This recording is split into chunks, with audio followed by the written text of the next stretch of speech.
Welcome back to another Horror 365 Live, baby. I am your host, the mouthpiece of the Northeast, Jimmy J, here at the headquarters, at the horror headquarters. And this week, well, what are we talking about? We're talking about horror franchises returning in 2025. You know what my goal is, horror heads? My goal is to get as many people engaging on this as possible. I want to see you guys. Not for seeing me and hearing me. I want to hear from you all out there. So please listen, any questions, suggestions. If you're not jumping on the live, if you're catching this after it's live, shoot us over an email at horrorheads365@gmail.com. I want to thank each and every one of you for jumping on, taking the time, support, all your support, man. I see it all the time on Facebook, on Instagram, on YouTube. Right now, we are every week, every Wednesday night, we're streaming live simultaneously on Facebook and on YouTube. And, really, these lives, it's a free-for-all. That's what I want to make it, a free-for-all for everybody to jump on, engage. We have the Horror 365 family members from time to time jumping on, conversating about whatever topics we're talking about. And, I think about this week and what we're going to be discussing here, horror franchises. When you think of horror franchises, what comes to mind? Of course, the big ones, right? Nightmare on Elm Street, Friday the 13th, Halloween, Scream, Child's Play. Yeah, these first that come to mind. But there are so many other franchises in our killer community, our killer genre that don't get enough credit. And, I think one of those is going to one of the movies that it's going to be coming out, dropping sometime this year. Don't have a date for it. It's Final Destination. Okay, Final Destination Bloodlines, the 6th installment. That's, that franchise in general, I just feel like it doesn't get enough love.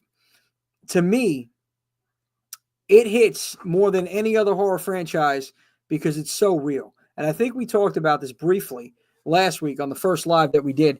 How Final Destination is, it has you thinking. After I watched the first one, I was thinking every little thing I was doing, I was paying attention to because there's a blueprint that has the blueprint and whatnot. But, it really gets in your mind, psychologically messes you up.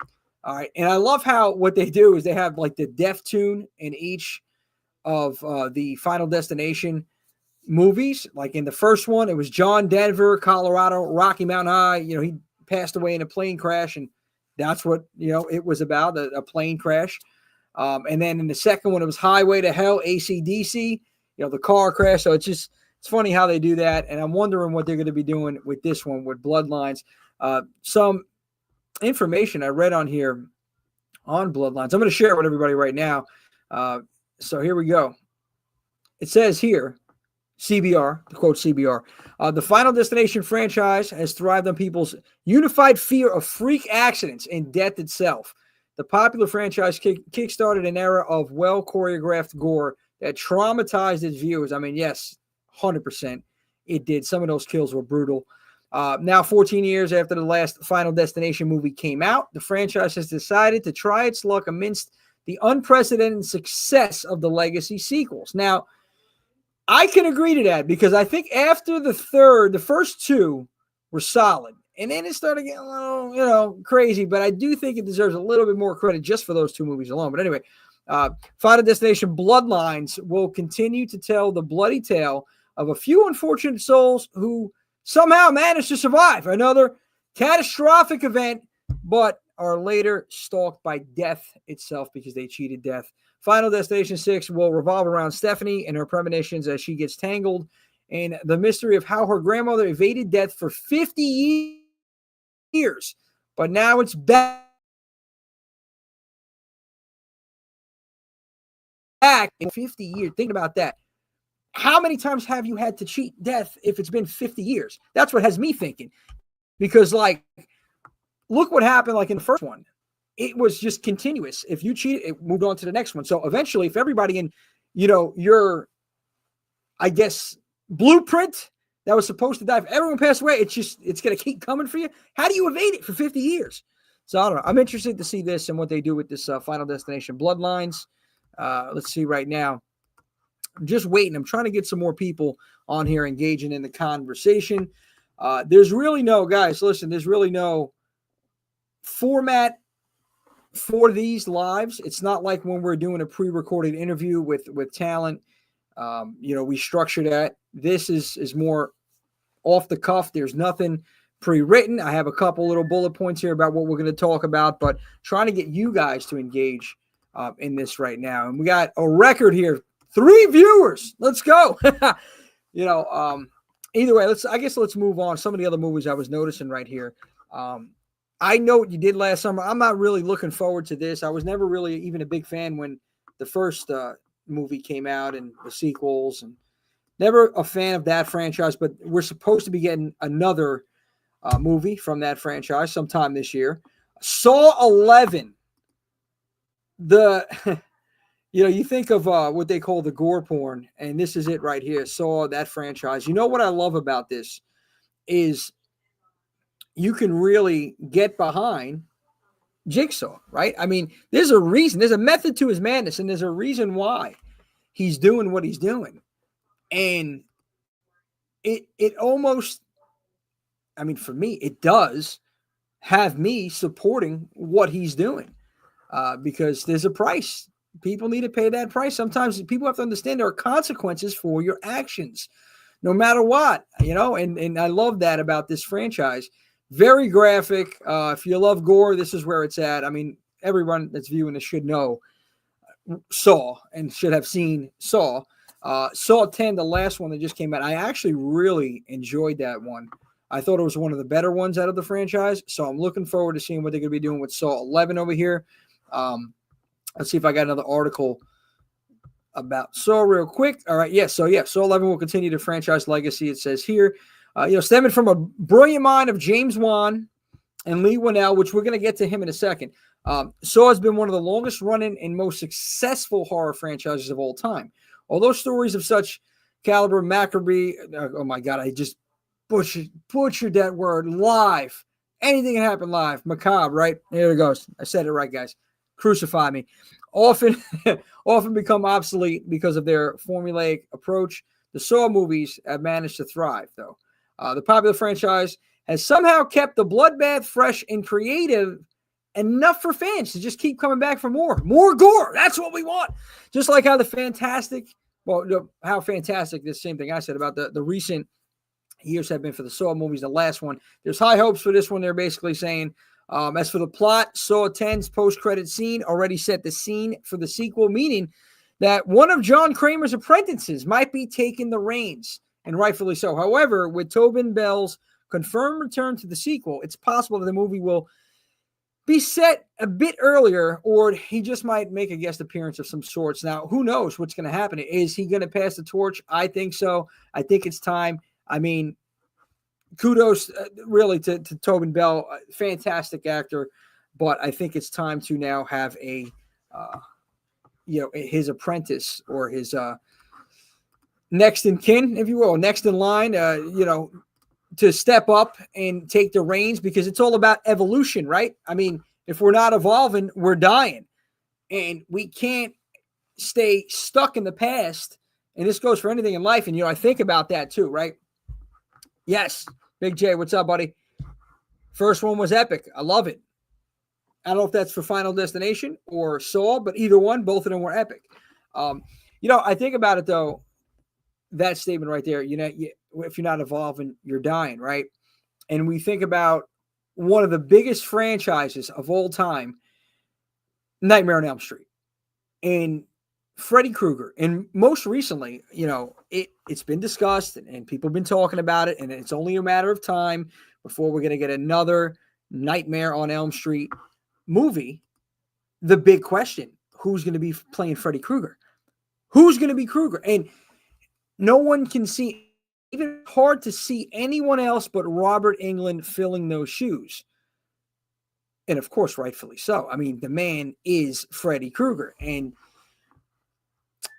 you got to think, though, Rob, God bless him, but he stated himself he's just too old to get into that makeup and to do that role. So if you want to continue this franchise and the legacy, you need somebody else to fill those shoes. And they may not do it like Rob did it, but maybe they can make their own way. Kevin Bacon's name was thrown in the mix. Skarsgård was thrown into the mix. I don't know who's going to be the next Krueger, but I will say this. Whoever it is, you do have big shoes to fill. But, John F., buddy, hey, listen, who knows? You may be the next Freddy Krueger. Either way, I think you need to put your own twist to it. Whoever is stepping into that role, you're not going to replace Rob. Just be you and be different, but also pay homage to its origins and to Rob and into that character. So, that's something eventually we're going to be seeing. I'm 100% confident on. I mean, you look at horror as a whole, and I keep saying this, where we stand now is it has never been a better time to be a horror fan. And I know people are going to crucify me, especially those that love 80s horror. I am a huge 80s horror guy. But because of all the technology nowadays and what we can do versus what we could do back then, this is it. And that's why I feel like it's that resurgence, and we're getting a lot more movies from different franchises. Everybody wants to get in on the mix. Now, there's also a downfall of that because you have these big studios that want to come in. They see, oh, wow, people are making money on this. I got to get in. But they're messing it up for us horror fans. Not all the time, but more often than not, we don't get a, big studio horror film that delivers for us, especially us diehard horror fans. We like that, those movies you find in a video store because the cover art is amazing and the movie's complete over the top. Like, why did they put this together? And so bad it's good, and we love practical effects, if it's CGI, I mean, very limited. It just has to be done right and has to make sense if you're going to do CGI for us. And that's us diehard horror fans. But, now you have people like Blumhouse, not knocking anybody. He has some good films, Jason Blum. He has some good. I'm not going to say too much on it, on the negative side of it, but, we know the negative that he put out there. Some of the films that he made that were just dumpster fires. And, it's just a lot of times I feel like it's just a cash grab for these big studios, guys. And we get cheated as fans. We think we're getting something that's going to be amazing. And it really just shits the bed straight up. And I know you guys are talking about that with, thinking about probably Halloween Ends. I mean, we could talk about that for years. Big J chiming in. I feel like they're going to do, okay. Yeah, I feel like they're going to do a Nightmare on Elm Street series redo. I think they should start out with an origin story of how he became a child killer. Love it. That way they can establish someone being a character before he is burned. It might work, but who's going to do? Okay. No, it's LOL. I'm sorry. I'm reading out loud and to myself at the same time. It's crazy. That's how they do it. Yeah, you're right, bro. I hope they do it right because, I love that idea, though, having a prequel to everything, showing the origin because it's a story that hasn't been told yet, and then we can get that new series of movies in that franchise, in that realm. John, yeah, Blumhouse does have decent films, man. I'm not knocking everything that they have put out because it's some quality stuff. As a matter of fact, right now, what I do have queued up over here, guys, Blumhouse is a part of this upcoming film that's coming out this Friday, Wolfman. And I want everybody to see this trailer who's viewing it right now. I'm going to play the official trailer real quick. Here he goes.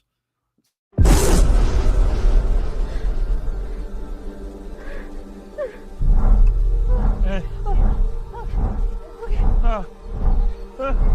Ginger? Ginger, are you okay? Look at me. Look at me. Charlotte, are you hurt? Are you hurt? Are you okay? Hey, we gotta get out of this thing. Hey, no. Don't move. Climb up through the window right there. You can do it. You'll be okay. You okay?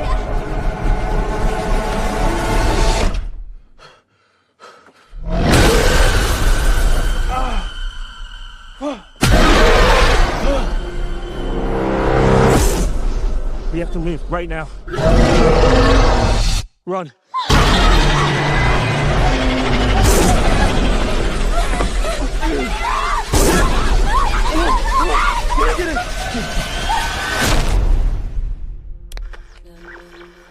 Hello? Can anyone hear me? Hello? We were in an accident. Daddy? gonna die. No, it's my job to protect you. And we were attacked. I think my husband was infected. Mike. Mike. Mike.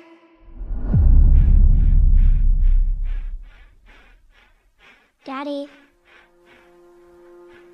Daddy. What's wrong with Daddy? He got sick. What is happening to me?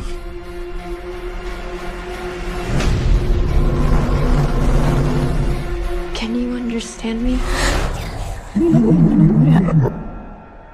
Yeah. You're scaring me.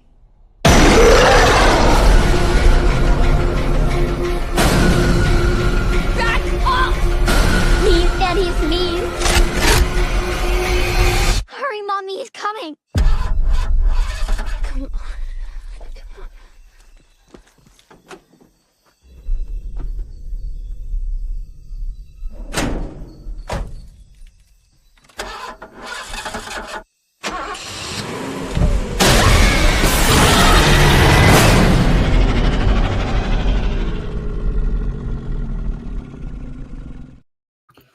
Incredible, guys. I can't wait. Friday, Wolfman. I love what Universal, that resurgence of Universal, like The Invisible Man. I thoroughly enjoyed that film. And this one, this Friday, I know for a fact, I just watching that trailer, it looks like a damn good movie. I mean, Julia Garner, such a good actress. I'll tell you, I loved her in Ozark. And I know she's going to deliver for this one. This is going to be something special this Friday. I wish that we had our Universal Monster specialist, Ian the Wolfman, on. If he had some time, he would definitely be joining us on here. He can give you a lot more insight. He is an encyclopedia for Universal Monsters. I mean, he's a wealth of knowledge, huge asset to the Horror 365 family.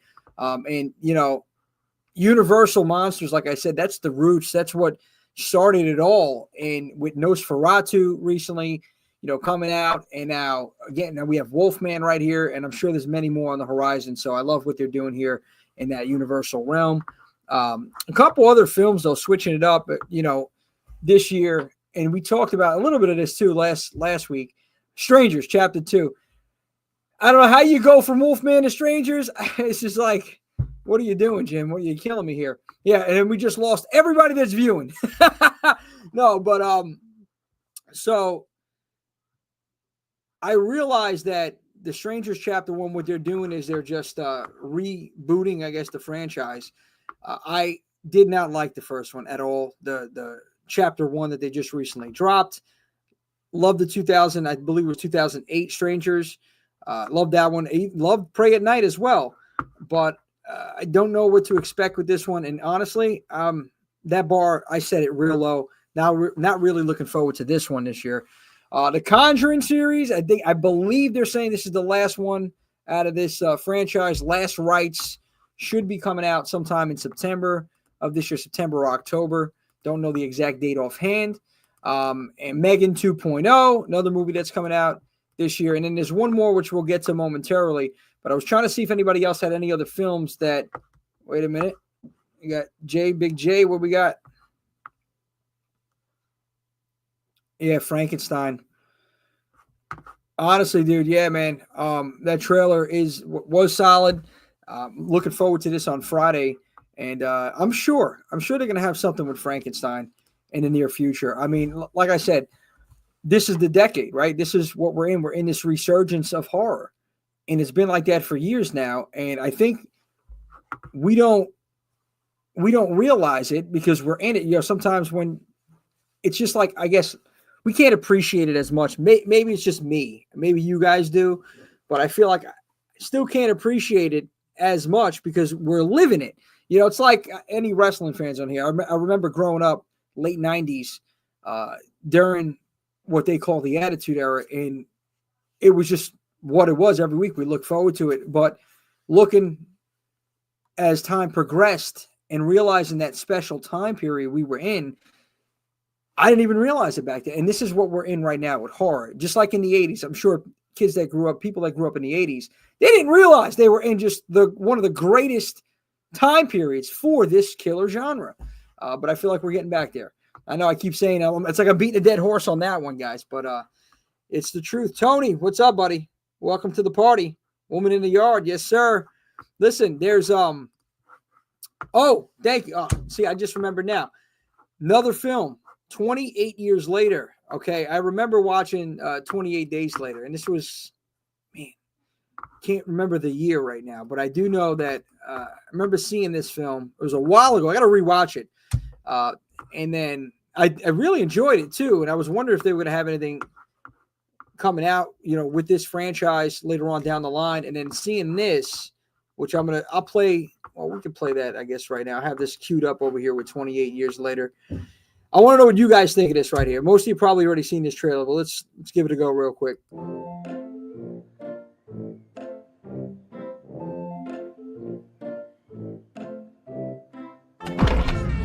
Sit here. Sit. Auntie, what's going on? Jimmy, sit still, keep quiet, and do not move from the spot.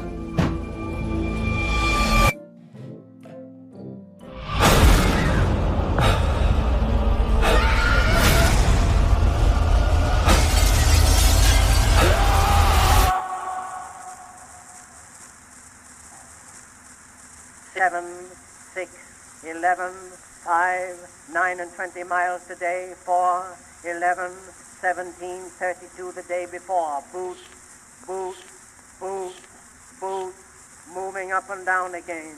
There's no discharge in the war. Don't look at what's in front of you. Boot, boot, boot, boot, moving up and down again. Men go mad with watching them. There's no discharge in the war.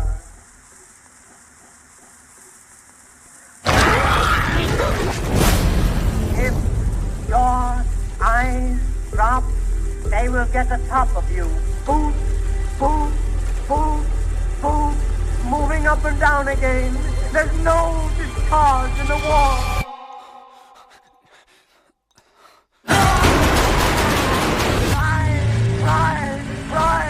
Right, to think of something different. Oh, my God, me from going lunatic. Boom, moving up and down again. There's no discharge in the war. 7, 6, 11, 5, 4, 17, 32 the day before. Man, damn good trailer. And I just feel like, I know I keep talking about resurgences, but the zombie craze, there was that time period where it was just zombie movie after zombie movie after zombie movie coming out in the 2000s. I believe it started, 2000, probably with the remake of Dawn of the Dead, 2004, Land of the Dead. We got so many different zombie movies at that, even the comedy zombie, like Zombieland, and Walking Dead. That was when that TV series came out, and I seen the first season. I'm like, what did I just watch? This is incredible. And over time, obviously, in my opinion, the series it fizzled out like anything else. If you're beating the hell out of wait a minute, who do we got here? Oh. Looks like, is that Fluffy? We got Fluffy joining us over here. The most electrifying cosplayer in the game today. Johnny Sparks, baby. What's going on, Fluff? All right. Great to hang out. No, it's Kessler West. You can call me David. David? Oh, I figured, awesome. Love it. Love to get up. You're right. There it is. Now I see. Okay. I figure in tribute of the greatest werewolf movie ever made, and the new movie coming. I said in tribute to the greatest werewolf movie ever put on the big screen, and tribute to the new movie coming out. I'm gonna be wearing this all week. Wolfman, God, this guy. I love it. For a second, I didn't see it was a little blurry on my end. service over here. I'm in the dungeon down here, so it's like the service is sketchy, and it was like witness protection for a second. Hopefully, everybody else seen it out there. But, dude, I love it, man. Love the get up. I appreciate you jumping on the show real quick. And this is check out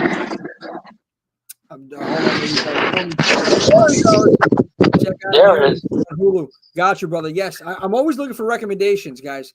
So anybody on here that has any recommendations for horror movies, new horror movies, let me know. I'm always trying to, watch something new because, a lot of times what we do as horror fans, we go to the well, the go-tos. We have our go-tos that we can watch over and over and over again, but always looking for new content. John. Yo. You're jumping on, brother. Yeah, man, of course. Werewolf talk. Ow, baby, ow. Yeah, I don't know why I thought for some reason it was fluffy. It's a little dark in here. Yeah, no, it's not that. The service of like, and I seen the hair. I'm like, is that fluffy? I haven't shaved since I spoke to you last, so don't mind. Don't mind. Oh no! Oh, listen, no worries about that, man. You're all good. You're working better than some of us over here. So, yeah, man. So definitely excited to see this new Wolfman movie. Also a big fan of werewolf movies, and this is actually this mask is fashioned after American Werewolf in London. Yeah, man. Wolf movies in ever. Period. Arguably the best transformation scene ever. Love it. Definitely the best. Not even arguably, it is the best for sure. I think so, but some people think that The Howling, which is also another one of my favorite movies, can rivals the transformation scene in The Howling. The Eddie Quist, man. That's it's interesting. Those movies are both. I think they're both 1981, and to this day, they're still. In my opinion, I mean, you have the original Wolfman movie, right? Which was 41 or 1940 or something. Yeah, 1941. But, and I guess for the time it was iconic. But for me, like you were mentioning, like the 80s, I'm an 80s kid, and geez, I remember watching these movies. And American Werewolf in London, that's scary, man. They really, I think everything that they put together in that movie. It's just you got real. I mean, it's really real scary. Like the special effects, like the creature, the Kessler Wolf transformation. Yeah, it's unbelievable. Like you could watch that. Like you watch that today, and you don't even think like, oh, is that practical or CGI? It's just amazing. For its time, and 81. Think about that. Yeah. I love it. I never get tired of seeing, watching that movie. Like I said, there's a little. You have some comedic value in there. You got a little bit of the romance in there, and the casting was fantastic.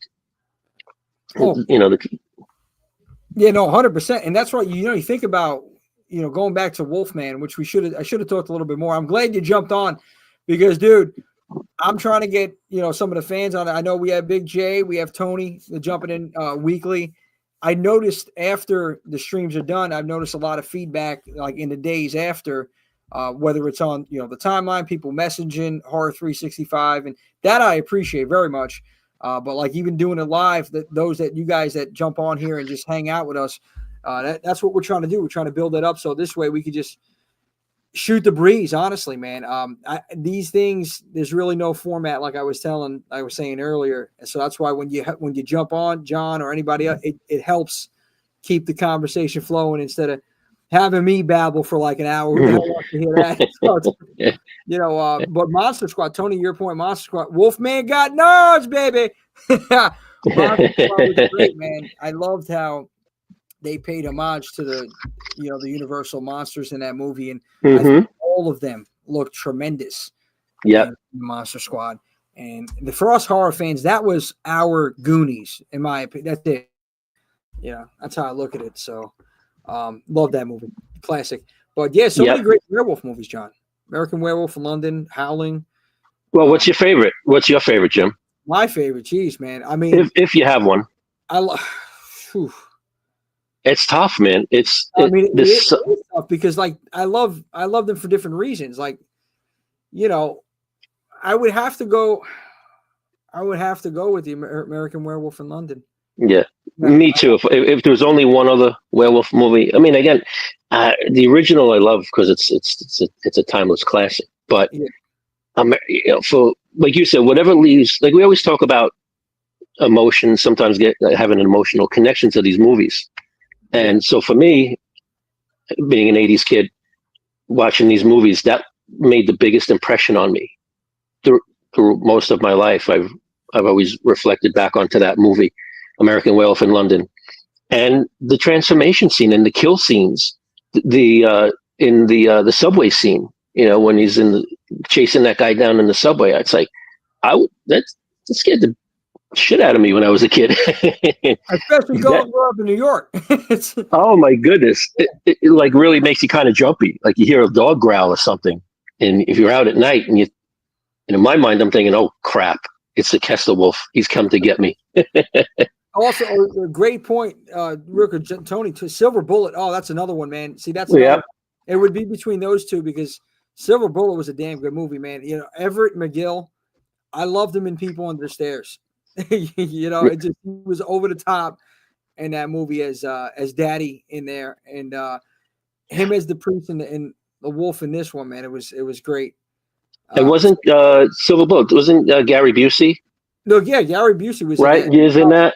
Yeah, Gary Busey. Right, and Corey Haim, right? Corey Haim is the principal in that. Really, kind of, it's all revolved around him. Yeah. And and Gary Busey is his uncle, and he builds him like he modifies his wheelchair so he can kind of go out there and have some fun. And yeah, I guess that was while Gary Busey was still sane. Was he ever sane? I mean, before he really went off the deep end. But, right, before he went uncontrollable. Yeah. But yeah, that's a classic movie. Young Corey Haim, you know, of course, pre Lost Boys. So yeah. Yeah, 80s, man. Again, you're not gonna replicate that time period in the 80s, and you shouldn't try to. Just leave it for what it is. Enjoy it for what we've had. Some gold, really, for our community, especially for horror. Like, we've got movies that I think, and this is another problem. I'm also realizing that people try to compare things like movies that are created now with movies that were made back then.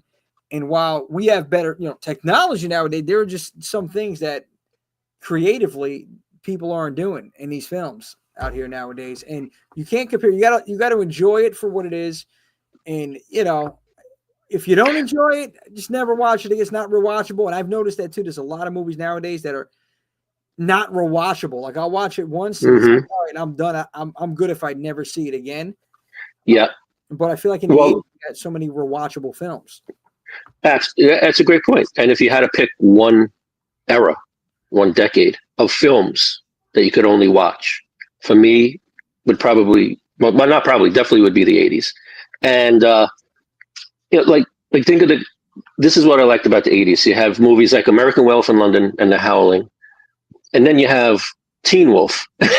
A werewolf movie, but completely different, all within a couple of years of one another.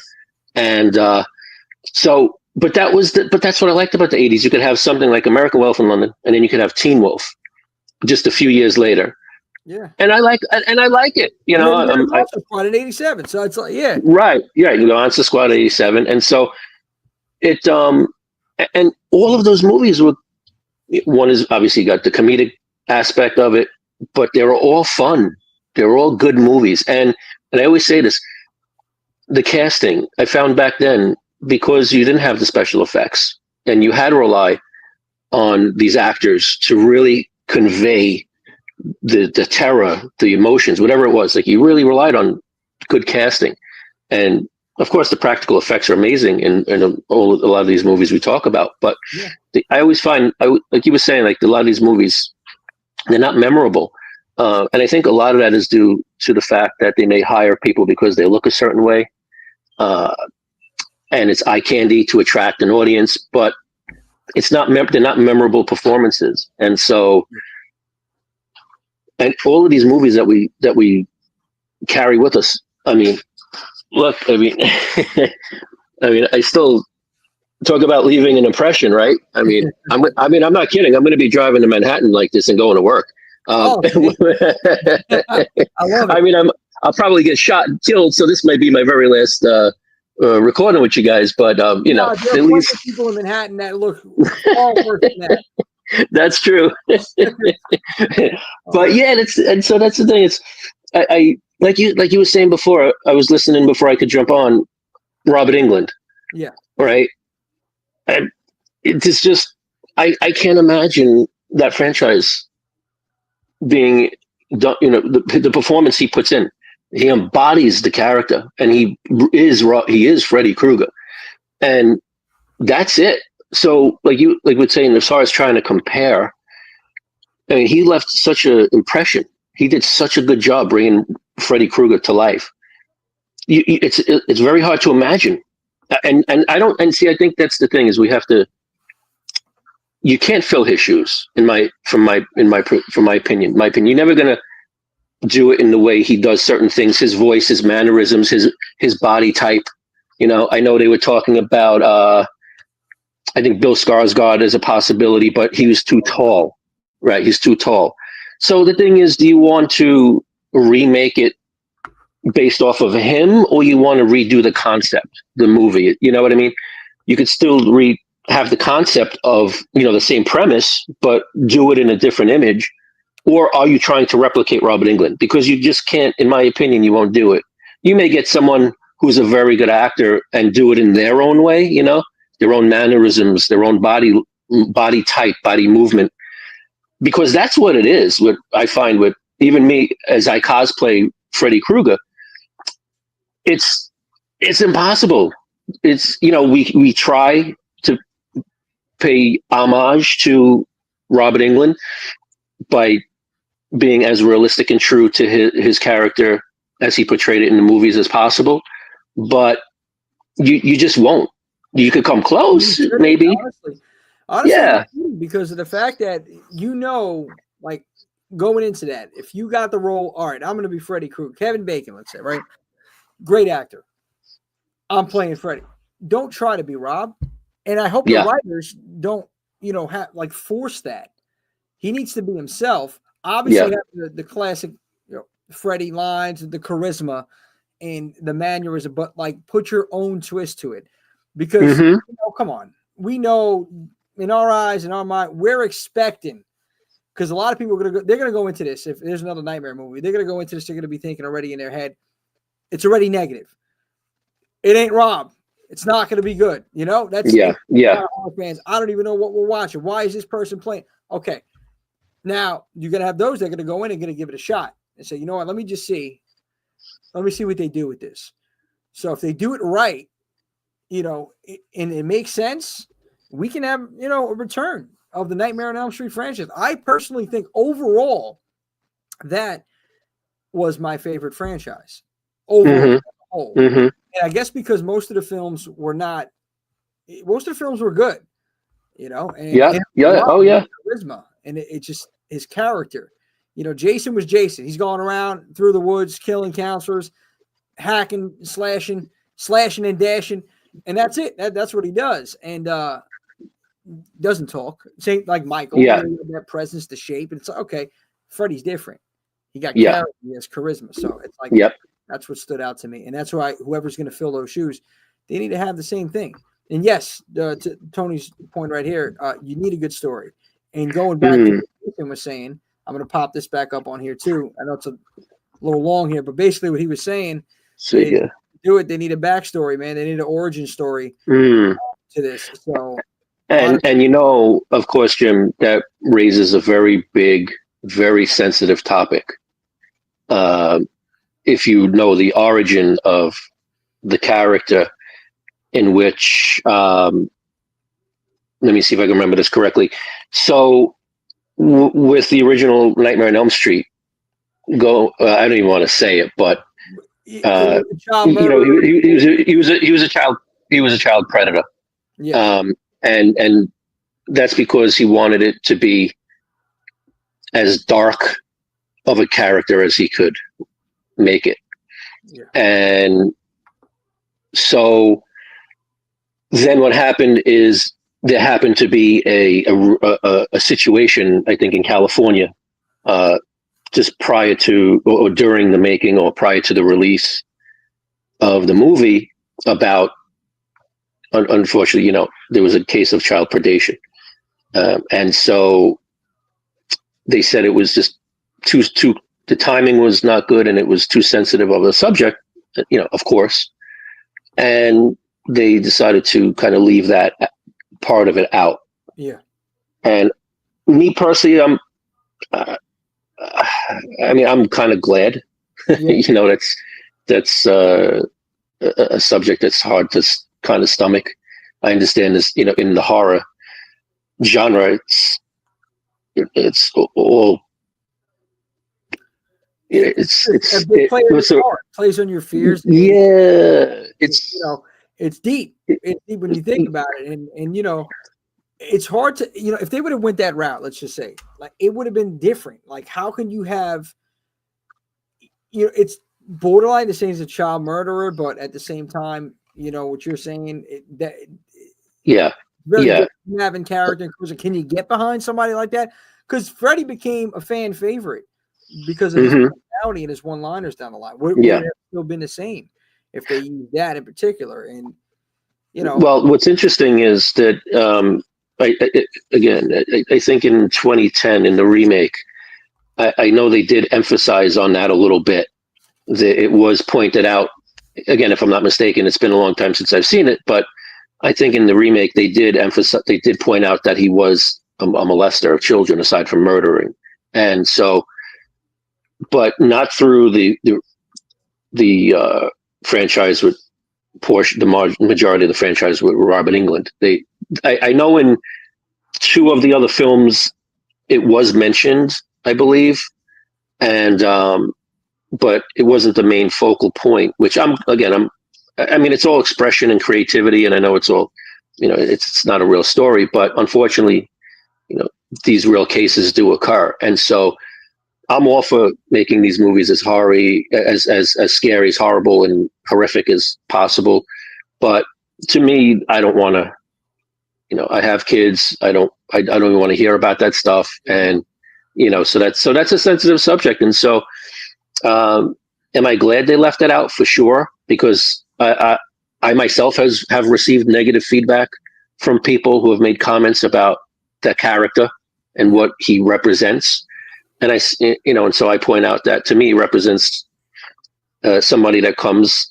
He's coming back. He did bad things. Yes, he murdered children, and he came back to get revenge on the families, the parents, and the kids of the people that put him out, that took him out. And so I said, that's a part of it that I'm not. I don't never celebrate that part of it. The part of the creativity with the whole concept of his look, the kills, the storylines, the battles back and forth, how he becomes how he becomes, the demons, the dream demons and all of that stuff. And just, I said, that's what we love and celebrate. And the demons right there. Tony said, yeah. What if there's a darker dream demon, or is Freddy the only one? He is in Dreamland, and you never know, man. You never know what's brewing down in Dreamland. Anything's possible, with the, I guess part 3 is when, with the Dream Warriors, where we learn that, you have powers like, the Avengers of the franchise there, like, you have your dream powers and whatnot. And again, anything's possible, that aspect. But I want to touch on something that you were just talking about there with Freddy, and it being the story behind it, right? And we all know, Wes Craven, where he came up with this idea, reading an article about, I believe, kids in Cambodia that were just dying in their sleep, and they were scared. Yeah. Mm-hmm. It was wild and based on true events. And, I know today, I want to switch gears a little bit back to one of the films that, is based on like true events that's coming out this year, another part of the franchise, Strangers, right? And I wasn't happy with I said this so many times already, but I wasn't happy with the first one, The Strangers Part 1, Chapter 1 that recently came out. Until now, I realized they're just trying to reboot the original part of it, which I have no idea why, but that's what they want to do. but this is also something that original was based on something on true events. You know, we all know what happened with the whole Conjuring thing and fabrication there, but like, do you find it like when you hear something's based on true events, it's more intriguing? It's something that, yeah, it's going to catch everybody. Oh my, of course. I mean, because now you're blurring the lines between a movie and reality. And to me, it takes on a whole other level of scary. Amityville Horror, Exorcist, you're saying Strangers, right? And so, yeah, man, it's yeah, absolutely. I mean, those are the immediate ones that come to mind: Exorcist, Amityville Horror. Trying to think what else. And then, you know, even with Nightmare on Elm Street, I think that having him have those, you know, doing those things that have happened, unfortunately, in reality, that are really horrific. You know, that really, I mean, I don't like it. Of course, obviously, it's a horrible thing to even, I don't even like saying the words, but you really put him in a whole dark, put him on another level of dark, of being dark and evil. And so, but yeah, for sure. Yeah, like you said, the Conjuring, right? Conjuring films. This is based on true events, like, you know. And I mean, yeah. There was, you know, the whole, so that's a whole other episode right there talking about some of that stuff that's like fabricated, and you know, what Hollywood do when they get their hands on, obviously they add more to it, but of course, off the top of my head, that's based on true events. But you know, when you hear that, you're going to get something, you're at least going to be invested because of that, because you want to know what happened. Yeah. Sure, well, this really happened. Let me see what happened. And, and then of course they have to add the spices to it as they do. And you get, usually more often than not, you get a damn good film. Of course. And I'm looking, you know, like one of the things, again, going back to the beginning when I was talking about Final Destination, you know, even though it's not based on true events, you know, the idea, the concept, I believe, of the original one was the TWA Flight 800, if I'm not mistaken, that happened over in New York. I think. Yeah, that was. Yeah, I think it was that the flight that was taken off of Kennedy, out of Kennedy. Yeah. Yeah, and then the idea from it. Yep. Yeah. But just thinking about like that film itself, right? The franchise, playing off your fears and that being something that like it can really happen. You know, psychologically it messes you up. You know, of course. That's what that's the kind of horror movies that really actually scare me. The stuff that can really happen and have you thinking, you know, like, oh shoot, you know. Of course, you got to start watching. If I do this, is this going to happen? So, kind of like all over here. But I'm trying to get back to the fact that, like, this year in movies compared to like stuff, big franchise like Nightmare we were talking about. You know, how can some of these other franchises build a legacy that we can 20, 30, 40 years from now continue to talk about and have other people start making sequels too? Because like we can't continue, John, to live off of just the big legacy that, you know, that we have in a horror history here. Yeah. Incredible franchises we got in the 80s, predominantly 70s, 80s. Texas Chainsaw Massacre, we even bring that up. That's another one. Yeah, of course. So, well, yeah, go ahead. No, sorry, Jim. Well, with one exception. As long as they keep making Godzilla movies, I'm okay. But with like I always say, like the big four, right? The main franchises that have carried over all these decades. I understand wanting to share maybe a newer version with the newer generations. Like you were saying, like everything we're talking about, you have the originals, you have the classics, and I understand you want to, update those. Yeah. With the same premise of what made those movies great to begin with. And granted, it's maybe would they do CG? I mean, would they do practical effects? I don't know. That would be great. And so kudos to any productions studios, anybody that's still using practical effects, or even at least in combination with CGI. So because to me, to get that real feel of the original, you need practical effects. But again, thinking in terms of the newer horror fans, newer generations, getting them into the horror genre, I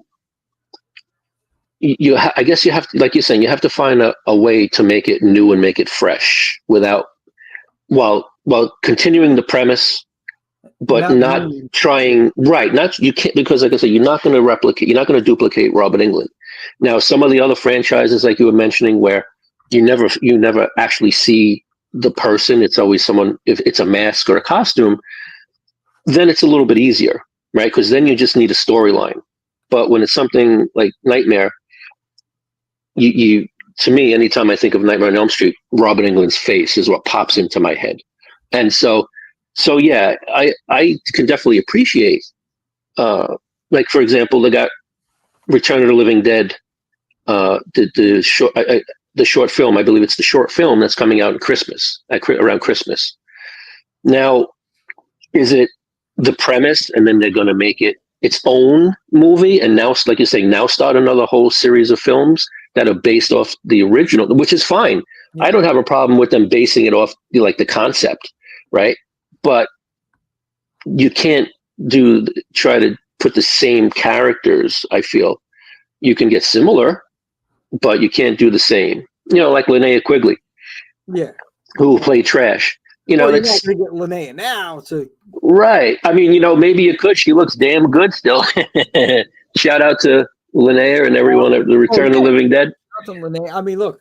But even some of those actors there, like Miguel Nunez. He's out here. I mean, nothing wrong with some cameos, dude. Right? I always love that when they'll throw someone like a cameo, like in Fright Night, in the remake with a Fright Night. If you remember, Chris Sarandon is in a scene where what's his name? The guy who's playing going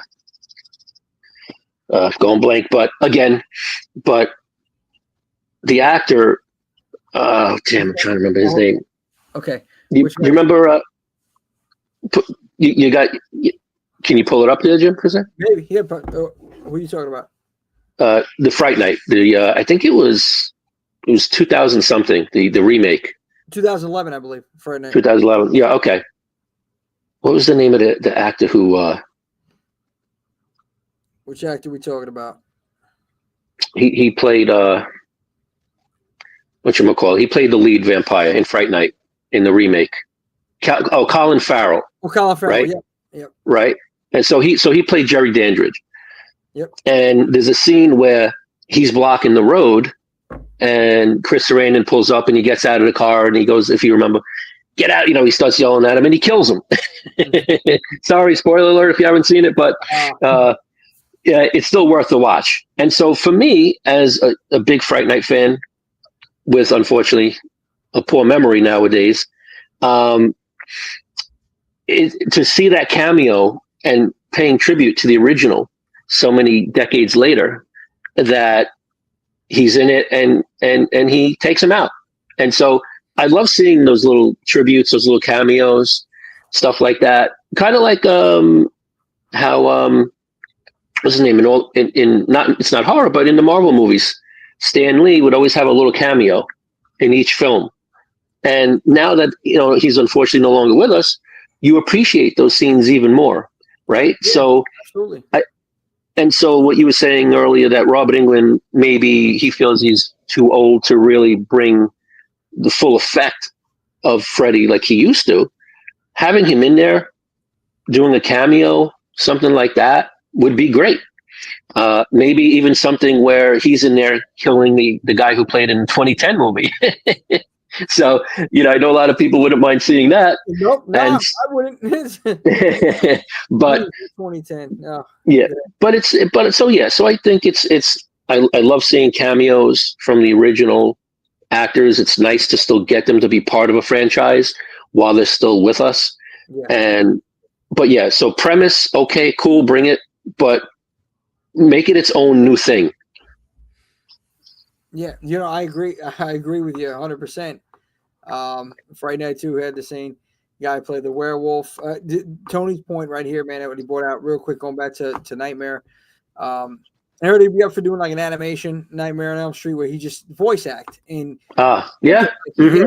I was reading an article on that too. I think I even popped it up here on Horror 365 about Rob's open for something like that, little cameo, voice work.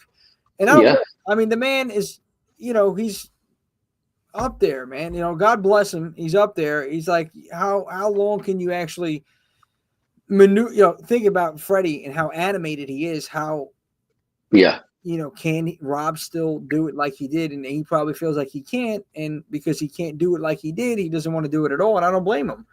Voice work, cameos, but you got to have somebody else to continue that legacy. If you're gonna pass the torch. Pass the torch. And that's great. Like, and I love these movies. You know what I'm saying? Like, I love the big franchise coming out with new films.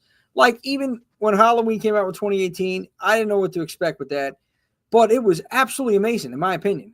And then we got what we got after that, the next two. But either way, because the name Halloween was on it, even Halloween Ends, I'm gonna watch it. Right. I'm gonna watch it because of the name, because of Myers, because of the character. Of course. The legacy. And that's great. And it's always going to be there. Those franchises that they're just going to be timeless in our community. But like some of the newer franchises even that I named here that have some movies coming out here, how do you make these memorable? Like, I talked about, again, Final Destination, Saw. Saw is another crazy franchise that it is underrated, but it's also not for everybody. It's a little too graphic. But the logic and the reasoning behind why Tobin Bell does what he does, I absolutely love it. And you can get behind the killer in that. There's reasons, there's consequences for your actions. And I love how he takes justice in his own hands. And, he delivers justice to these people. But anyway, that franchise, that's another one that's going to be up there. That's always going to be talked about, down the line. And, you think Megan 2.0, I'm not really, that whole thing.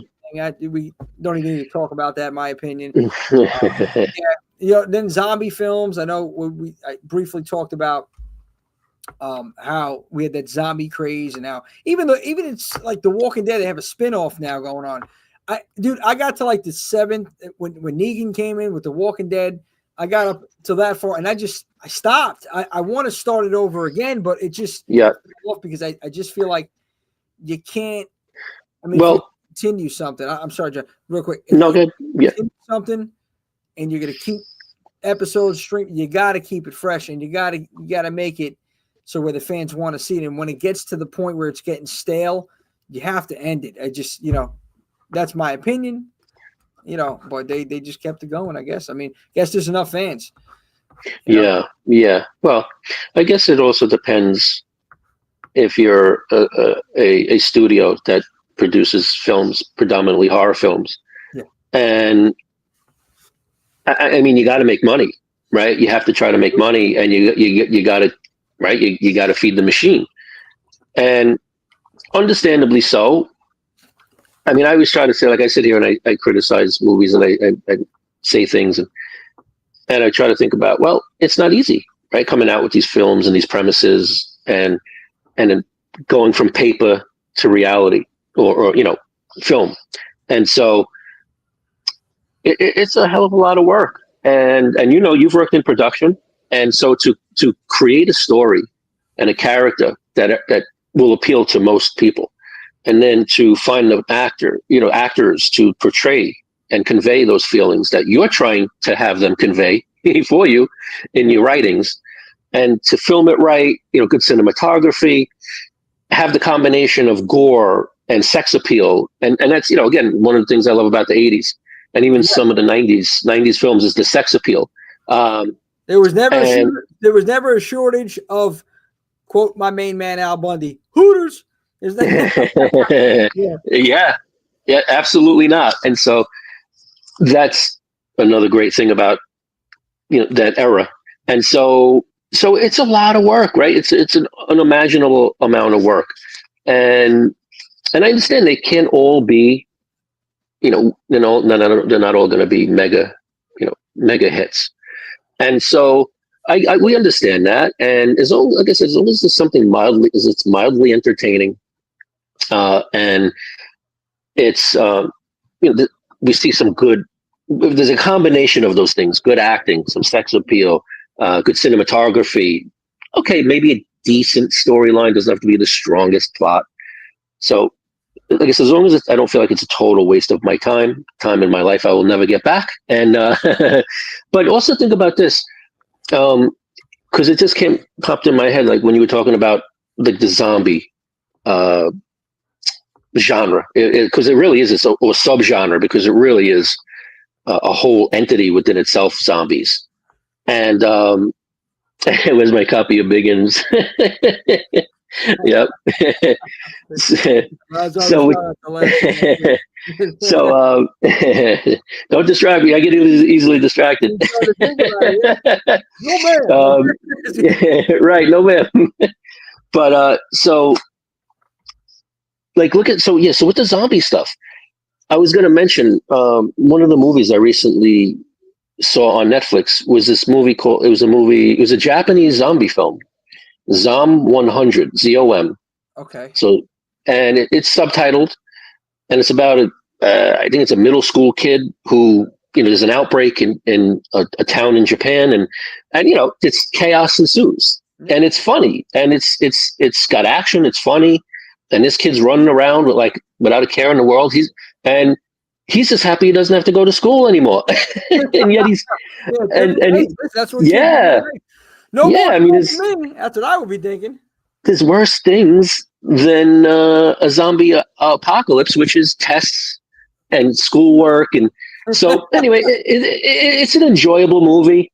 Like I said, it is subtitled. The audio is in Japanese, and so, but it was a fun movie, and so where someone like myself, who's a bigger fan of majority of the older zombie movies. But I still enjoy a lot of the newer zombie movies. Was it the one with Brad Pitt, Z Nation? What was that called? It's World War Z. World War Z. I thought that was a very good movie, and so I don't mind. Right, Train to Busan. Yeah, another great. So I don't mind. I enjoy that the premise can still be created. Another zombie movie. We'll continue. Yeah, but but that's it. So if they can still do it in their own way, right? Sure, why not? And then you see some of these silly movies where it's like Attack of the Zombie Raccoons or Squirrels or something. It's like, but I think with zombie films, I just think you could do the possibilities are endless as long as you're keeping it fresh. There's different things they could do with these zombies. I just feel like that particular subgenre, it's just never going to get old, no matter what you do, no matter what movie you make. I mean, I've seen this one. I talk about it. This Ghost House Underground came out with a series of films back in 2008, and I remember this one, Dance of the Dead, and even that they had some really funny lines in there, some characters that you can actually get behind, and it's one of those B movies, and it just was. It wasn't bad. It was just high school to the prom. They're supposed to go to prom. The whole town's turned to zombies. The green gas, sort of like similar to what happened. Return of the Living Dead. But 2 for $5. It's party time. But I got to tell you, that subgenre, you could do anything with it, man. It's not going to get old, but it's not like the other, like Paranormal. Paranormal is one of those in the horror community. It's like. Mm-hmm. It's you either love it or you hate it. It's like, oh man, I just feel like you only do so much with that. Even the slashers. Yeah. All right. Well. Mm-hmm.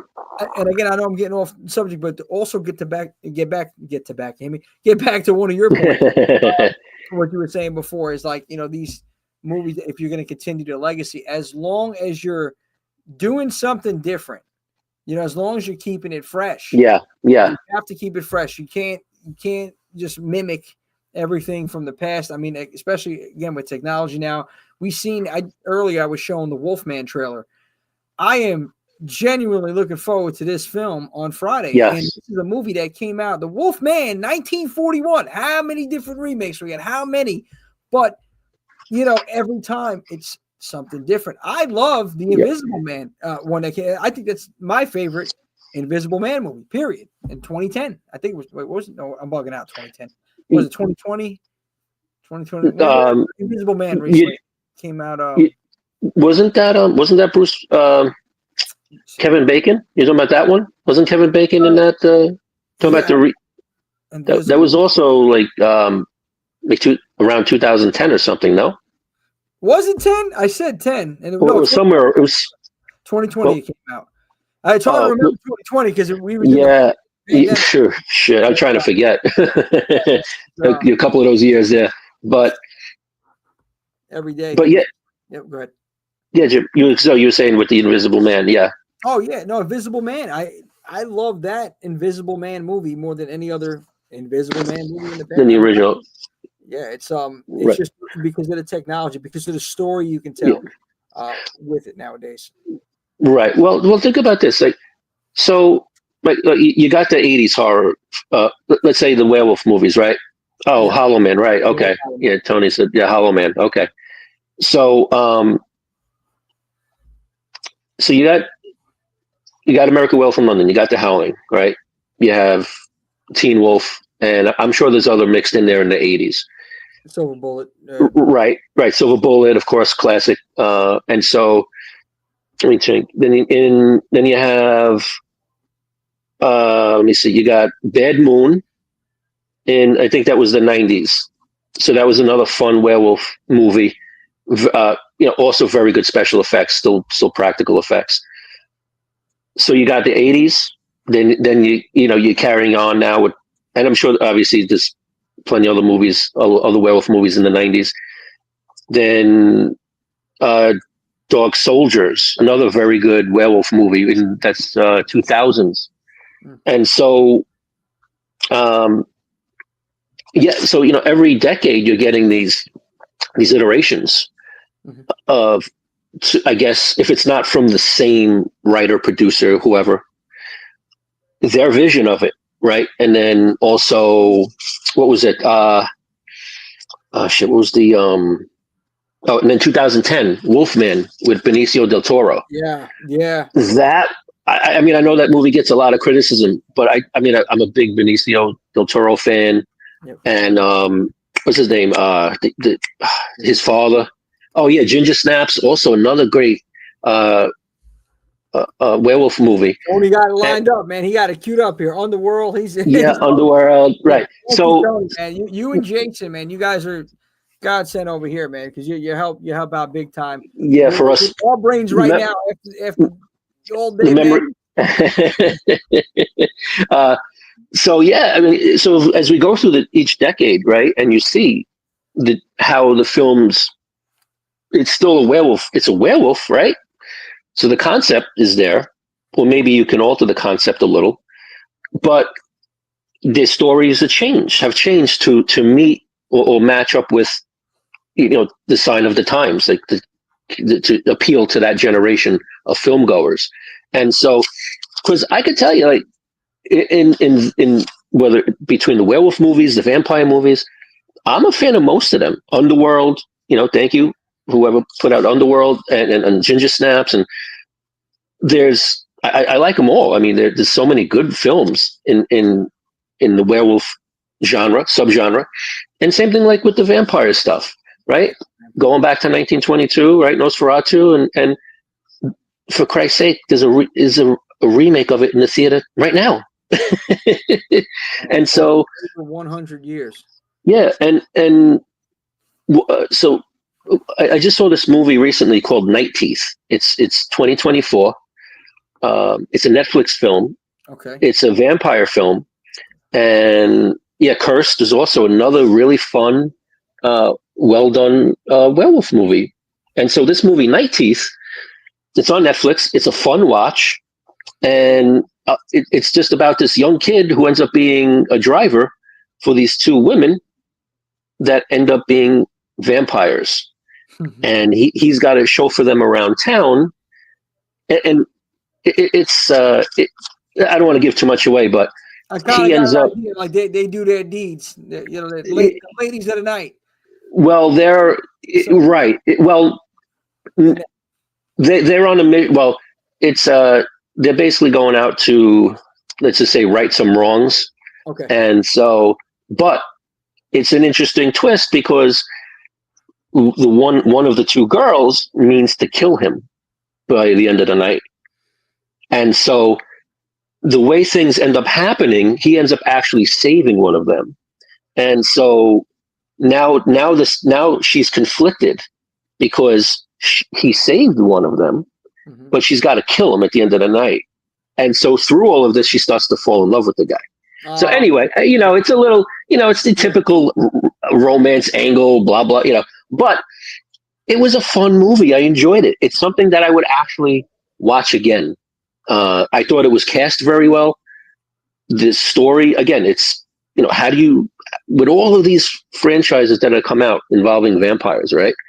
How do you make it fresh? How do you make it fun? How do you make it interesting? And they did. To me, my opinion, I thought it was fun. Yep, Frankenhooker. I mean, you're right, John. How do you make it fun, entertaining? People want to laugh. Not easy. People want a good story, and people want to get scared. So if you can have those elements in your movie, you're golden. Good story, making people laugh, and also at the same time scaring the hell out of people. I mean, you just got to get creative. And I think because there's been so much done already in just film in general, not just horror, but just films in general. What's new? Like, what can you create that's new, that's original? Yep. It's hard because we're lacking originality everywhere. And that's why I feel like a lot of people nowadays in society, and I'm not trying to go on a rant here, but everywhere, not just horror, why we're seeking nostalgia, why we're seeking the 80s and the 90s and the 70s, early 2000s, because I feel, my opinion, okay, this decade, this generation, and even I would say as early, I should say, as 2000, maybe 5, 6, 7, there's no identity in a way. Like, I mean, You mean originality? Like it's hard because what defines your decade? 60s, 50s, everything. There's things that stood out of those decades, like 70s. Automatically, I think of hippies and disco, flower power. 80s. You're thinking of funky colors, and you're thinking of dancing and break dancing and freestyle, and late 80s and horror. 90s, we had all the sitcoms, and especially if you were a kid, you had those movies that would come out just for kids, those classics like Mighty Ducks, all those crazy movies, and horror movies, Resurgence, Scream. I don't know, I'm all over the map here, but yeah, you had a decade. You had VHS, you had DVDs, you had cassette players, whatever. What do we got now? Everything's on the phone. Everything's here. I know I'm going crazy, but this is, thank you, Tony. No imagination. Yeah. Well, you got, what is it? Like I was saying, you got to, it's not a matter of, right, well, they're not reinventing the wheel. They're just repackaging it, right? So you got to know your audience. I think when, again, I'm no expert. I've never written a film, whatnot, just my experience. I think it's, if you're going to write something, you're going to create something, you already have an audience in mind, right? Let's say, for example, a new Nightmare on Elm Street. Am I trying to bring back the diehards, the originals, or am I just focused on the new blood, or is it a combination of all of them? And I'm going to, you need to have a combo because go ahead. No, as I say, and so you do those little cameos, you do those little you still create your own new one-liners, your own new fresh kills, but do a few throwbacks to the original, which they've done in a lot of movies. In Godzilla -1, there was some, again, shifting gears a little into Monsterverse, but there was some throwbacks in there to the original movie. And it was nice to see. And you would only really pick that up if you knew the original films well enough. But it was still, and I actually didn't pick up on all of them right away. I've watched that movie probably 4 times by now. And then I was like, oh, yeah, okay. I just realized that there was a throwback. And so stuff like that. But you got it. But you know your target audience, right? I would imagine when you're putting together a film that has such a history and such a legacy. I mean, like I said, all those through the decades, the werewolf movies, through the decades, the vampire movies. I mean, look, like, and now, just like we have another vampire classic movie, Nosferatu, now we have the Wolfman. Now you have Wolfman out. And is it any coincidence that these movies are kind of overlapping? You know, like it's Universal coming back. That's what it is. Yeah. Creating and they're doing it because I feel it's a couple reasons, but number one, because of the fact that they're trying to get the newer fans, you know, up to speed with, hey, this is the roots. Like, here's the movie. They're trying to put them onto their films, these classic films with a new twist. But at the same time, you know, I also feel like, you know, again, now everybody wants to create a movie, a horror movie. If you had one in the past, you want to have another one in this decade. This is the time, because I feel like there's just so many new horror fans, and for many reasons. I mean, I will say, like, you know, the Scream craze, you know, with the younger generation is pretty big with Ghostface and all. It's huge. And so, it's carried over. It's lasted. I tell you. Sorry, Jim, not to cut you off, but just to interject with that, when we go to the conventions, you know, when they have the Screamcast, it's a packed house. Oh yeah. And there are people on those lines for hours to meet those actors, and kudos to them, because they've been able to maintain that popularity and make their films interesting enough. Now, granted, I haven't seen every one of them, but I've seen most of them.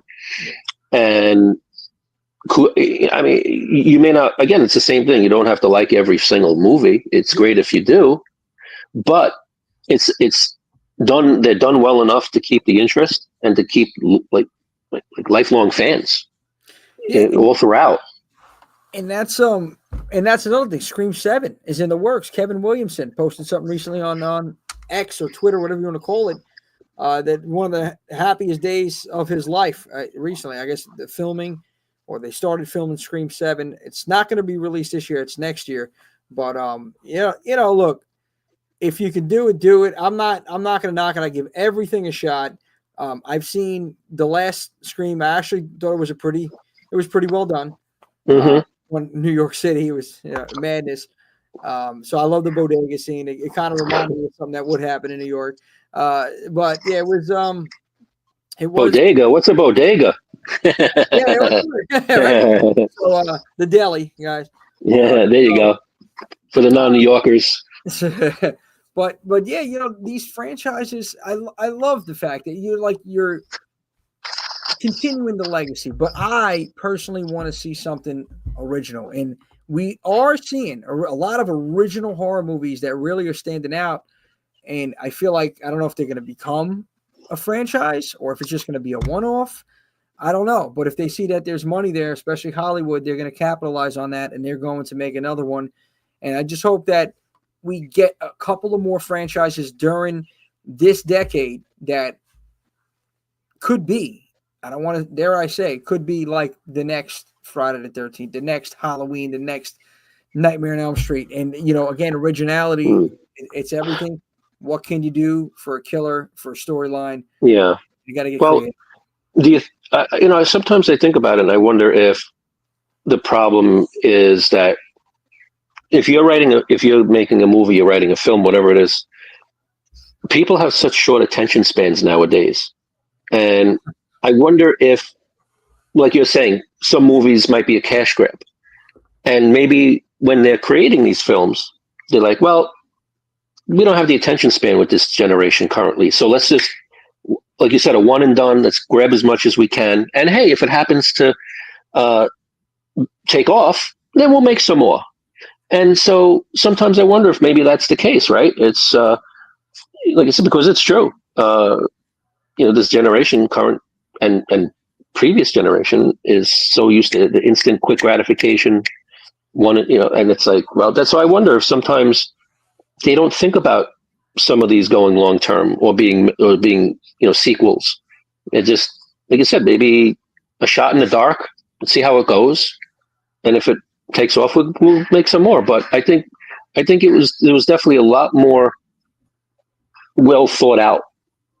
Going back to even the 70s horror movies, it was a lot more well thought out.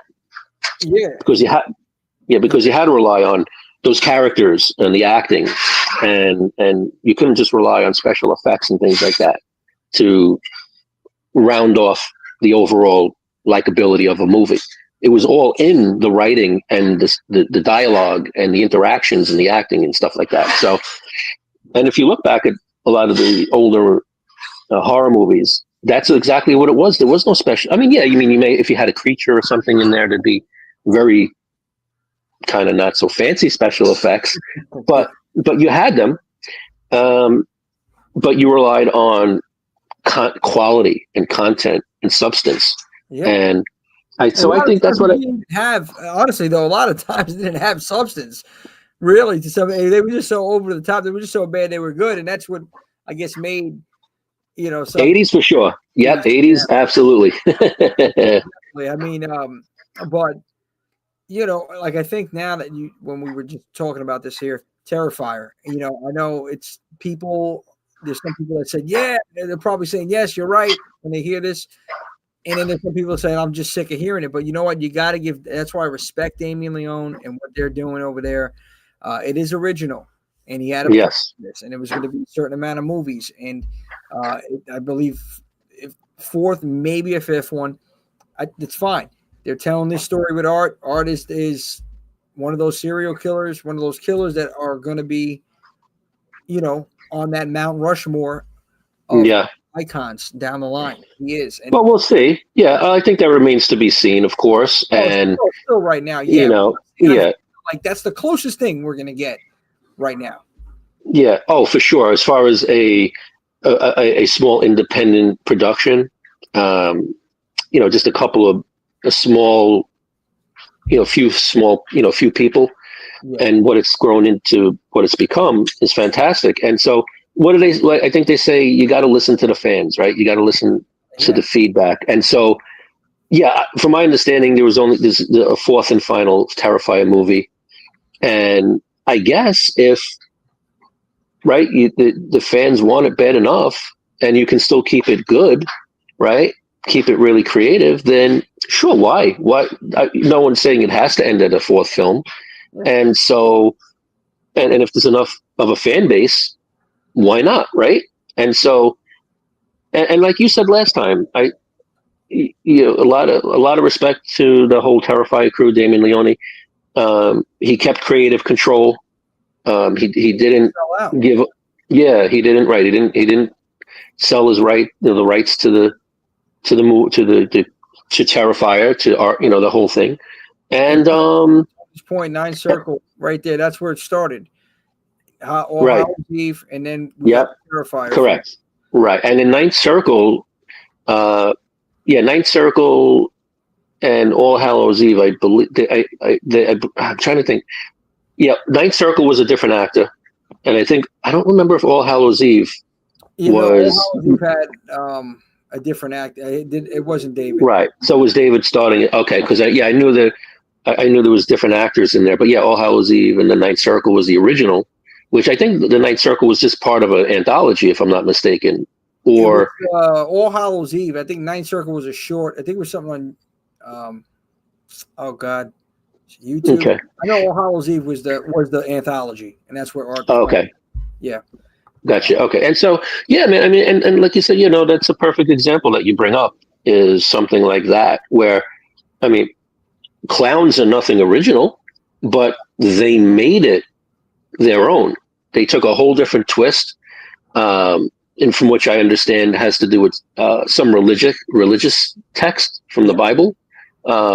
Which I don't remember off the top of my head. I just know in passing and from having conversations, and I've gotten to know Damien and David going back to the early New Jersey HorrorCon days 5-6 years ago when the first movie had just come out, and we were over there supporting them and showing love. And so, yeah, definitely. I want to comment on the Tony who said Creep Show. I got to switch gears here. Oh yeah, no, let's go. Creep Show, let's go. Yeah, Creep Show, Tales from the Crypt. I loved that series, Tales from the Crypt, and they definitely need to bring that back. Jean Cassier could still do the voice. Why not? Creep Show, bro. I don't understand why they just made 2-3 movies. I think it is, and they have a series. They do. They have the Creep Show series. I think it should be more movies, though, man. I love that. I love the anthology horror because you get a little bit of everything in that, and different stories. And I would love to see them do another Creep Show movie in this decade. With everything else, why not? Right. And they got to get you as Fluffy too. Well, yeah, listen, to have Crate will travel, man. Incredible. I gotta show you know what I'm gonna do this weekend? One of the days I'm gonna pop you up there again on Facebook, everybody to see. I don't know how this guy, anybody that's going to be watching this later or even now, Tony, Jason, anybody watching this, I'm telling you right now, this guy, I don't know how he does it. He built a Fluffy crate, got in this gear, and he's walking around these conventions. This guy right here, Johnny Sparks, walking around conventions, moving this crate around as Fluffy, popping out as Fluffy. I don't know how, John. It's not easy. You have the strongest calf muscles in the world, man. I'm fueled by horror, baby. Yeah, it is. It's hey, listen, I'm a quote unquote adult playing dress up, and you get charged up, man, when you're about to roll out into the conventions, and you're going to receive love and feedback from everybody, and you get to take some fun pictures and have a great time and celebrate the movie, the franchise, the character. I pay for it the next day, usually once the adrenaline and the excitement wears off. You feel it for sure. I'm not as they say, a spring chicken anymore, but I do it. It's definitely a project passion. It's a thing of love that I do it for. But and it's a lot, and it's a commitment. The crate is built of real wood and metal and everything, and it's heavy, and I have to lug it around by myself to get there, and then always have help from the team when I get there. But so getting it there safely, and there's upgrades to come. There's upgrades to come to the crate and Fluffy himself, and yeah, it's gonna. By the time I'm done with it, it's gonna be like Creep Show on wheels. And so, but yeah, there's definitely some fun things coming with that whole build. But I appreciate that, and Jim, of course. And so, but as far as my feedback on Creep Show, I will just say, because you know me, I'll get on a rant and we'll be here till 9:30 a.m. But you and me both. Forget that. Yeah, I'm gonna have a freaking telephone. Yeah, right. But I would say, obviously, Creep Show is a classic. It is. I like every part of it. The second movie was good. I like it. I can rewatch it. From that point on, I'm just gonna leave it at after Creep Show 2. I'm good. So I never watched the series on Shudder, just because I just didn't want to have any tainted or bad vibes or feelings about it. The series isn't bad. Yeah, I've heard some good things. I've heard that there was some good stories in the series. I said one day when I get time, maybe I'll be brave enough and I'll crack it open, like crack open a brewski and crack open that first series or first few in the series and see how it goes.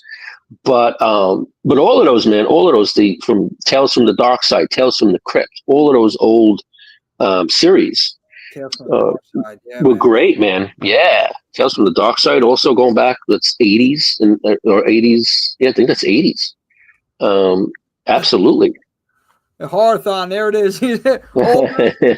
The horror 365. We're raising money for the cosplayers. Yahoo! So, honestly, Fluffy needs a new crate. Come on now. Fluffy need a new crate. on the table. Anyways, I guess we're gonna take it home here. We're gonna bring it home, wrap it up, John. I just want to ask you though, out of everything that's coming out this year, what movie are you looking forward to the most as far as it pertains to the horror franchises? Dropping new films in this year.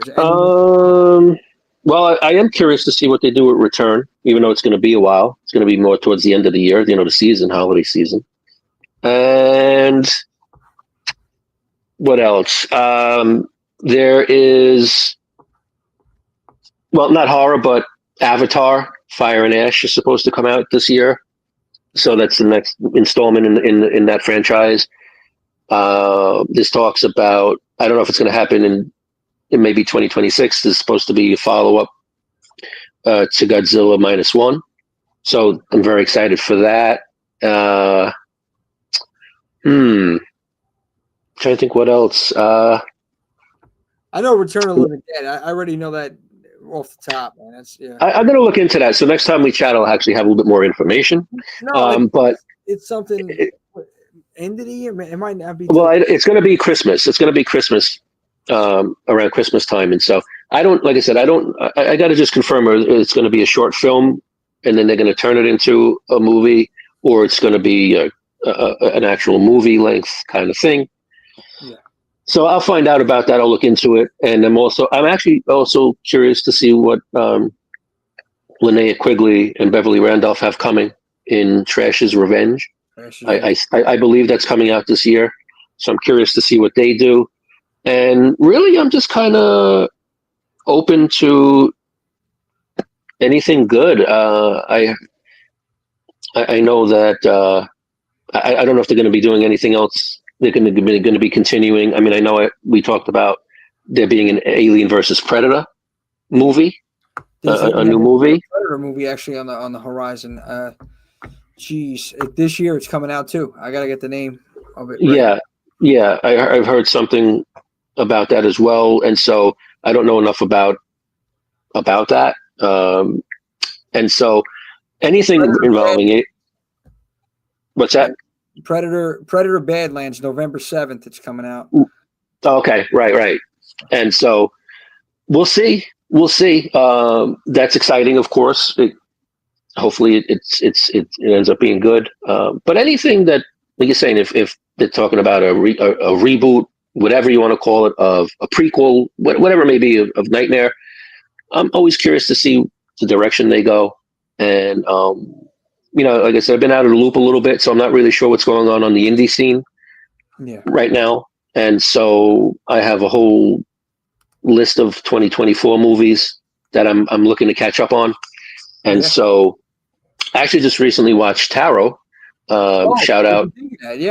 Yeah. So I kind of took cue from our boy Swift. Shout out to Swift and all the other horror heads, of course. And because it was good. It was an hour and a half. Yeah. So I threw it on. Yeah, I threw it on, and I was curious because I know Swift liked it. And you know what? I thought it was a decent movie. And it was a simple concept, which I liked. It wasn't like you have to go down this rabbit hole of all these things, and you don't understand what's going on, and you need to be well versed in that area of the plot. So it was a simple plot, and you understood once you found out what was going on, why things were happening. I thought the casting was definitely the weakest link in the movie. But the movie itself, the progression of it, and I thought it was a decent movie, definitely worth watching for sure. So, 100%. Anybody that's never seen it, definitely give it a watch. Yeah, it's a fun watch. But how about you, Jim? What about you, bro? Yeah. So, what do you? What's on your radar for upcoming films? Anything? Well, the biggest thing for me, I mean, this Friday. I mean, a couple days from now, Wolfman. Of course. Right. That one, like I said, Julia Garner. I loved her in Ozark, man. She was a badass in that series. And then, of course, Final Destination Bloodlines, May 16th. That's coming out. Mm-hmm. Not looking forward to I Know What You Did Last Summer. Saw 11's coming out. I'm looking forward to that, September 26th. And, dude, I want to say, I want to say the Conjuring series. I don't know. I guess that I'll leave it at that because it's supposed to be like The Last Rites is coming out September 5th. So we have some, good movies on the horizon. Yeah. I think we're going to get some of the best movies this year that are going to be under the radar, not big time releases.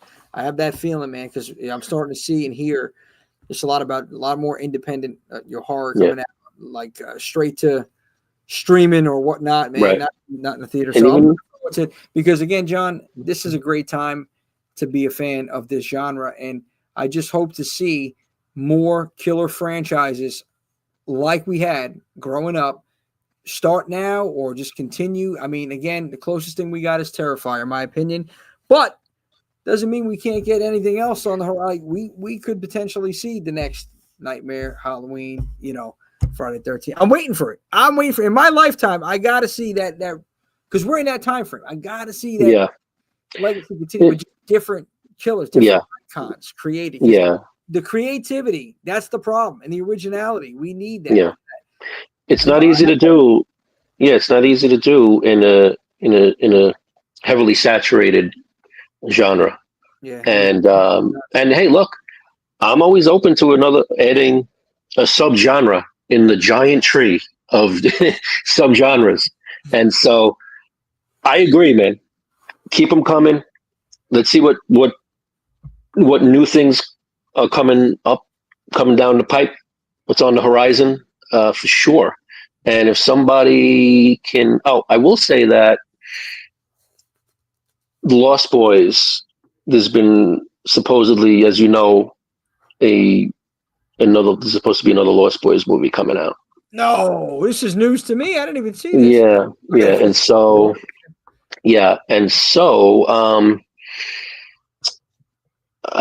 I'll just leave it. I'm just going to leave a sigh of not relief, but just sigh of concern. I'm sweating bullets here, man. I don't know. I just, like you said, man. You're worried about how they're going to do it. I'm worried, man. Yeah. Well, I'll do a little bit of digging on that and see if it's still something that they're going to actually make happen. I've heard about it. I've heard about it in different other forums, and I understand why they would want to, because, like we're saying, in a sea of saturated films or concepts, and granted, vampires are nothing new, but people love the monsters. Yeah, look, people love the monsters, the Wolfmans, the vampires, the creatures, the fluffies, True that, Tony. True that, man. Yeah, as long as they don't sparkle. However, I will admit, okay, Tony, that my wife did force me to go to see the last movie with her at the theater because she was a fan of Twilight. So I will admit that end scene had some pretty cool stuff. When the werewolves and the vampires were duking it out, and you had the two factions of the vampires. There was a couple of cool parts in there. I was like, all right, this was interesting. John, you're getting soft to me, buddy. I know. Listen, hey, you like what you like. All I'm saying is I want to see something original, something different. If it's going to get on a legacy like the Lost Boys, they better do it justice. I have hope, John. There are creative people out there. The Horror 365 family we talked about, we had some original concepts. It's about, getting the wheels in motion, getting in front of the right people. We really don't need to do that because we can keep everything kind of in-house from what we have over here. But, there's maybe potential for down the line having films created and from fans, like from us, like just putting our brains together here. I spoke with some of the other team members. Shout out to Josh Hardaddy and Swift and what's up, Josh? Yep, the big Swift. Steve Roman. Steve. And Kristen, Marissa, Kristen, the Hard Ian, Final Girls. Speaking of which, everybody. we're trying to get, and there may be original content coming in the near future with just the Final Girls, with Creepy Betty and Black Dahlia. We're trying to get them involved. You have to. They're so talented, man. They're so talented, and they're diehards, man. They're diehards. Yeah, bro. Listen, we have a solid team here, and fan base. Like, again, Tony, you've been with us since we started, bro. I appreciate you just listening to us babble about horror. Thanks, Tony. You guys are, and there's a couple more core here that support the page and support what It's awesome. I can't thank you guys enough. As if you see us at a convention, please stop by, say hello wherever we're at. You know, if you see us, or this year I plan on getting vendor spots at a couple conventions mid-year down the line this year. I'm thinking what is it, Living Dead Weekend or Days of the Dead Indiana. It's a couple on my radar here. Creature Feature out here in Gettysburg. Well, Jim, I didn't want to say anything, but one of the things I'm most anticipating this year is actually having you out on the scene, back strolling through a convention, man. So that's one of the things I'm anticipating and looking forward to most, of course. It means a lot, John. I mean, it's been crazy couple of years, but I'll tell you right now, what doesn't kill you makes you stronger. And you got the dream team, baby. Still, that's right. Yeah. No matter how many times they try to take you out, right? But slow me down, but they can't stop me, baby. That's exactly. Guy right here, the man upstairs. But when he decides to punch your clock, then that's it. Yeah, hey, listen, I'm still clocked in, baby. That's it. Hell yeah. But I appreciate John jumping on, Tony, Jay, and yeah, baby. Watching this. Appreciate you guys very much. Just listen to us. Again, there's no real format here, guys. On Wednesdays, I try to have maybe a topic, and then it just goes wherever it goes. It's not like when we pre-recorded. I want to also let everybody know that if you didn't do it already, if you want to do it, subscribe to the YouTube channel, click it. It's just a click of a button. It doesn't hurt. It's free 99. We got something rolling over here, and something that works in the future for potential like the core fans, which I don't want to spoil it, but I got ideas for some of the horror heads over here. But yeah, we plan on creating a lot of content this year. Video skits like what we did with Leatherface and the Sally, and we have ideas for different skits this year. Hell House of a Thousand Corpses we did. There's more coming in the future this year for sure, a lot more. And conventions, we're going to be out there on the scene.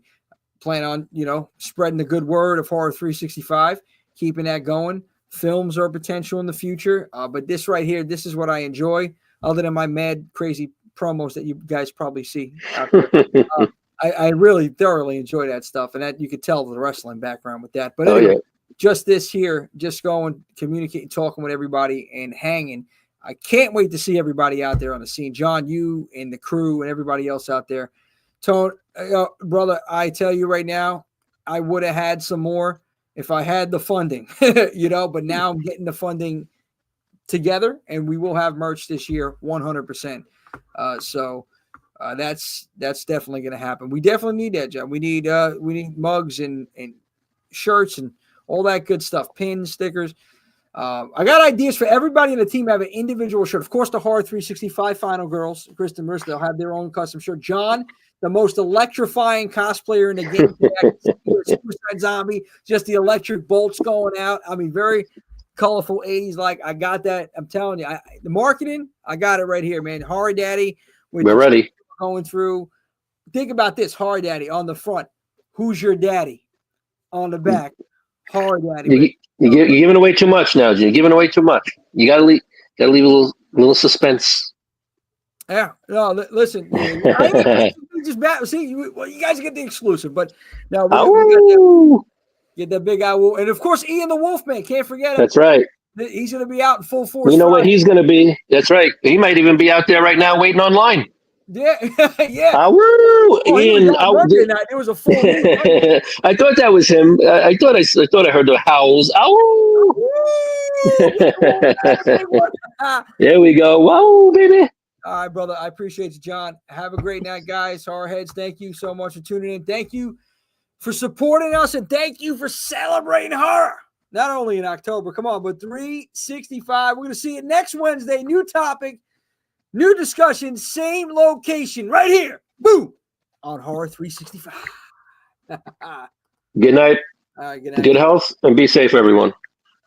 Take care.